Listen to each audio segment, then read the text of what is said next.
Good morning. I'm Dan Fesmeyer from the University of Florida. I'm a full professor in the Department of Tourism, Recreation, and Sport Management, and I would like to speak today about designing tourism places and the new science of tourism experiences. Um, the way that I would like to start is first by discussing a fellow that I worked with when I was a young professor at Texas A&M University named Claire Gunn. Claire, in 1940s, before World War II, was the first PhD student in landscape architecture from the University of Michigan. And then after the war, moved to Texas A&M and wrote a book called Vacationscape. And as illustrated in the slides, it shows that in 1968, the first version, so 20 years later after the war, that he published this book, which really heralds the beginning of what I would call tourism design. He represents what I call the father of tourism and tourism planning. And in reading Vacationscape, so this is in the 1940s, he imagined a world of design, of designing places where people would take vacations. And for me, as a young faculty member working with him, um, I experienced this vision of what could be, but the problem for him as a person coming out in the 1960s, he could never understand how to do things from a scientific perspective. And the reason why was because his training was in landscape architecture. So he was largely an artist and not a scientist. And with my experience over the last 35 years, what I want to talk about today is actually the progress that we've made over this time in terms of trying to turn design, which Claire really began over 50 years ago. Now we actually have it and turned it into a science. And so the progress that we've made over these last 50 years, which enables Claire and for us in tourism to be able to apply these lessons, I think are very important. So today, what I'll do is talk about what we've learned, provide an outline in terms of how we can take what we've learned and discuss the foundations of what I call design, science, and tourism, and then illustrated in various areas applicable to tourism and hospitality. So over the last 50 years, if we look at and try and understand what has happened, most important is that we have a much better understanding of the world around us. So the research that's been done, both in tourism and in business and in most of the disciplines, allow us and the opportunity to be able to understand how people have real experiences and how that they make decisions, how they process information, and how they travel. Beyond that, we also have new technology. And because of the new technology, we have new metrics and many new tools that we can think about. Third, of course, is understanding the systems that we plan for. And then fourth is understanding design itself and the foundations of what design is about. And then finally is the translation into what I call new paradigms for communicating with and managing the traveler. So over the next 20 minutes, I want to go through each one of those, and then we'll finish by providing some examples of what and how we can apply tourism design within the tourism and hospitality industry. The first set, and very, very important for us, especially in taking responsibility and understanding how we can design, is the notion of experience. Historically, we've thought of experience as being something that that actually represents a compilation of what we do over, let's say, 10 years or 20 years. I'm an experienced professor. And so what we do is we take those 20 years or 35 years of teaching and say, I have lots of experience. Or we might ask the question, what is an experience? And the experience could be a trip or coming to a hotel. And what we're doing is actually asking someone to summarize all the components of the interaction with the place, and then saying, oh, what a great experience, what a great dining experience, or that was a great place to visit.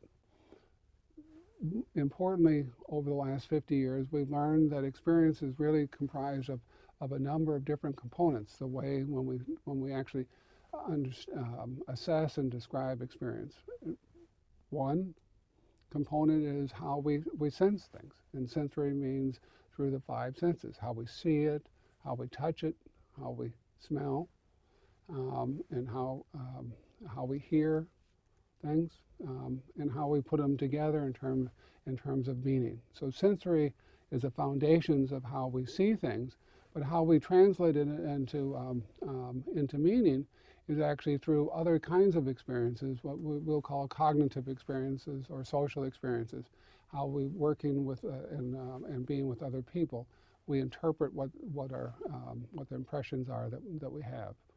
So experience is not just experience, but it actually can be deconstructed and decomposed into a number of different pieces, of which then we much better understand what the experience is, what we're trying to control and drive as a designer. And given that, the progress that we've made over the last 50 years, there's really 5 different very important components of we'll say decision making and human behavior. The first one is we understand now how people make decisions, and there's different routes to it. It's called dual processing theory, where we have system 1 and system 2 processes. System 1 is where people are very emotional and they make very quick snap judgments.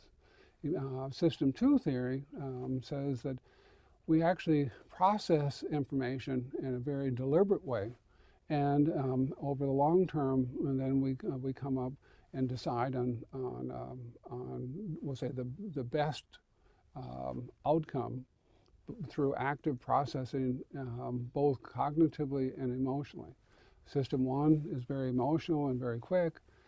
Dual processing theory says that system 2 then is this much more longer and much more active and constructive decision making that humans make. But the core of decision making, in a large part today, is emotional, not necessarily constructive, where people are weighing the alternatives A and B and then deciding on what the best decision is, however best is framed. Most people use their emotional relationships between them and your friends and the situation that you're in to make most of the decisions that you have. Besides that, we also learned that people frame how that they're going to process the information, how they make decisions. These decision frames are what I would call filters that enable people to summarize and simplify the situation so that they can actually make a decision. The environment is very complex, and we need to simplify it so that a human brain can understand it. And of course, a very, very important part of that are the cues that we use. The cues in terms of our friends saying, hey, this is important, or this other thing is not important. The cues of saying, oh, something smells or is very beautiful. Something that, the cues that say, gee, this is a nice place, and I want to be able to relax and enjoy it. And then finally, of course, we've learned that situation, the context of the decision. If I'm with and go on a trip with my family and with my son and my daughter, it's much different than if I'm with my friends. Each one and each situation then helps define the setting within which we make decisions. So over the last 35 years before when Claire started, most of these theories about how people make decisions really weren't understood very well. Over the last 35 years, the research has been done within tourism and within psychology and marketing, consumer behavior, have shown us and give us some very good directions in terms of how people make decisions and how that they understand the world. Beyond that, there's the recent research and some new tools that have been designed enable us to understand that emotions really drive, besides the experiences and how people make decisions, that they're continuously changing throughout a trip. And you can imagine as a foundation any kind of story, any kind of trip, any kind of movie where when you start, you're excited. In the middle, perhaps you get tired. In the afternoon, you want to go and rest and take a nap, and then you go out for dinner in the evening. That there's actually a journey through the daytime where sometimes you're very excited, and some days, times that you're not. And so experience and the nature of your emotions go up and down.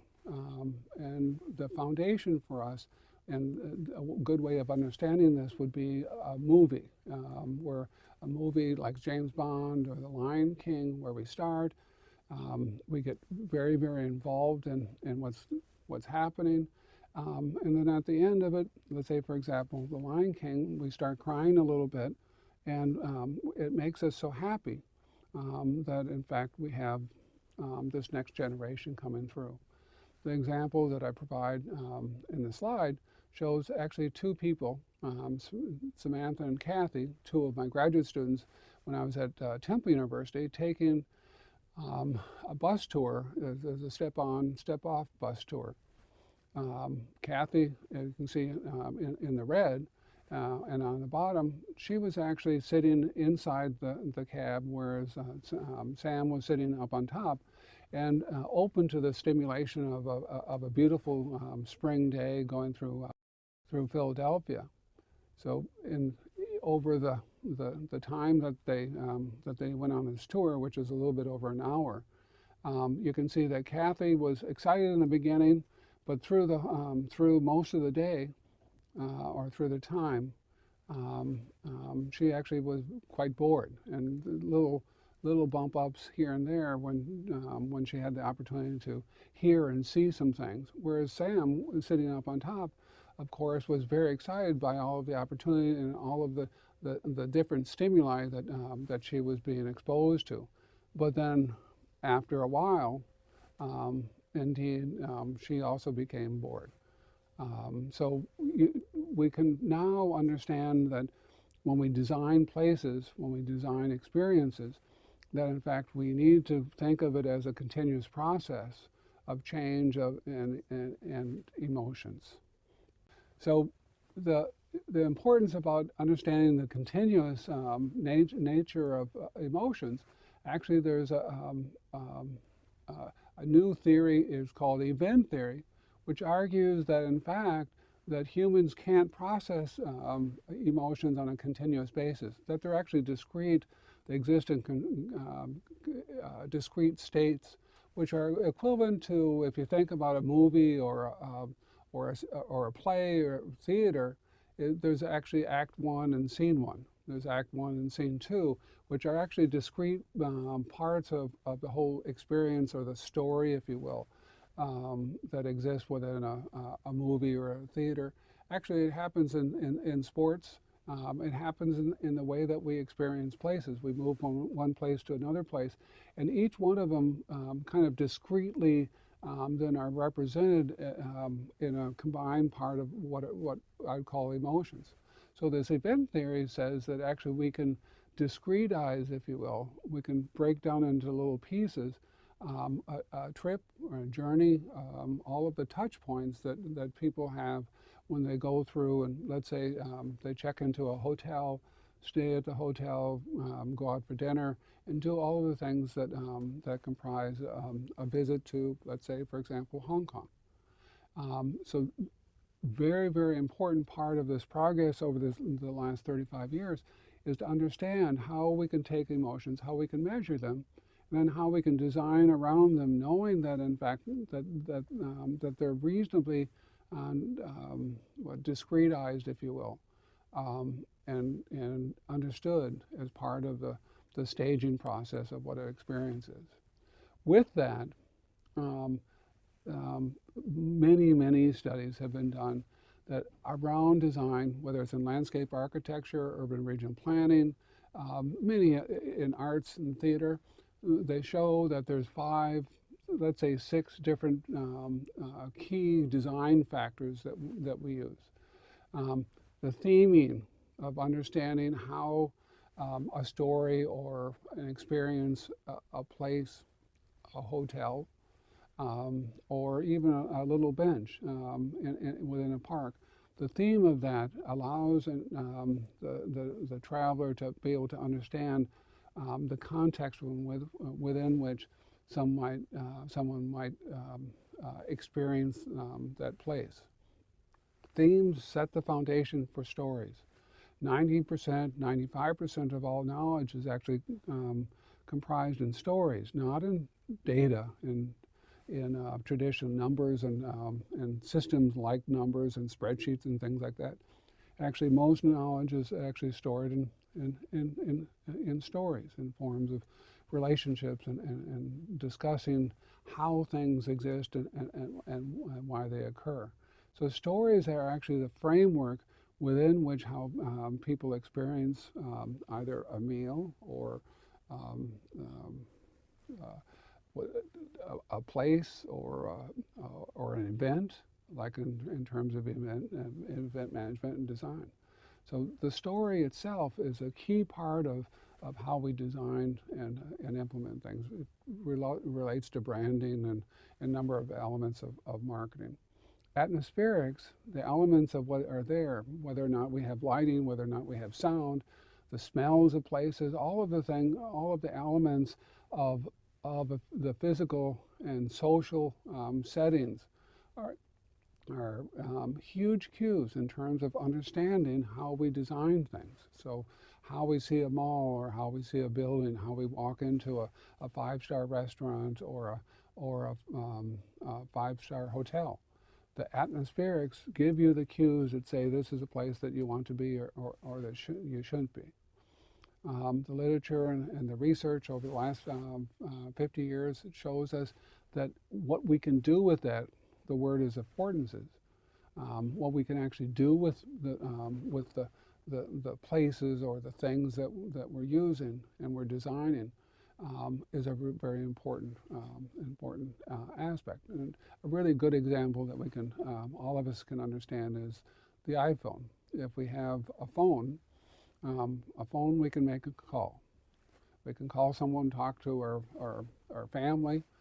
We can do all of those things. But all of a sudden, when the smartphone was created, the smartphone wasn't very much about communication. It was about all of the other things that we can do with it. Take photographs, search the internet, share with our friends, communicate, and essentially be connected within the world. So the importance of an iPhone and the importance of why smartphones have had such success over the last 10 years is because of the things that it allows us, enables us as a user, what we can do. The 5th element is about co-creation. We know that tourism is not about the place, but how we interpret the place, how we exist within the place, and how we use the place or the setting within it. The tourism actually creates their own experiences as opposed to the place being the creator. So we talk about the co-creation of the tourism experience as opposed to just simply the production, like producing shoes and things like that. And then last, of course, is technology. Over the last 50 years, we've had huge change in technology. and the improvement in terms of the speed, the size, and the power of computers, all parts of information technology, have reshaped and enable us to have much more impact than Clarigon 50 years ago ever imagined.